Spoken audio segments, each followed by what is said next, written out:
प्रदेश के पूर्व मुख्यमंत्री भूपेश बघेल के इनकी राज्य सरकार परमहंस साहू हत्याकांड में अपन नाकामी ला छुपाए बर 150 से ज्यादा मन ला बनाए है आरोपी। प्रदेश के पूर्व मुख्यमंत्री और वरिष्ठ कांग्रेस नेता भूपेश बघेल आज कांग्रेस भवन में पत्रकार वार्ता में राज्य सरकार पर आरोप लगाई कि वह कवर्धा के लोहारी डीह के मामला में राजनीति करत थे। भूपेश बघेल के कहना से कि ये मामला में 167 आरोपी मन ला FIR के दायरे में शामिल करे गए है, लेकिन कांग्रेस जो सवाल राज्य सरकार से करे है वो मामले में सरकार डहार ले अभी तक के कोई भी जवाब नहीं आए है। जबकि प्रशांत साहू के मौत के मामले में भी राज्य सरकार अलग अलग ढंग से विवेचना बतावत है।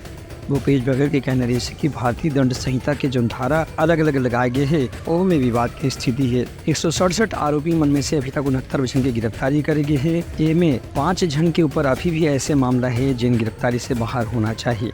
भूपेश बघेल के कहने से कि जो मन नहीं मौजूद रही वो मन ला गिरफ्तारी करे बर आरोपी बना दे गए है। ऐसे में राज्य सरकार की न्याय प्रक्रियाओं पर निश्चित रूप से सवाल उठाना वास्तविक रूप से स्वाभाविक है। ब्यूरो रिपोर्ट, उल्लंघन न्यूज़।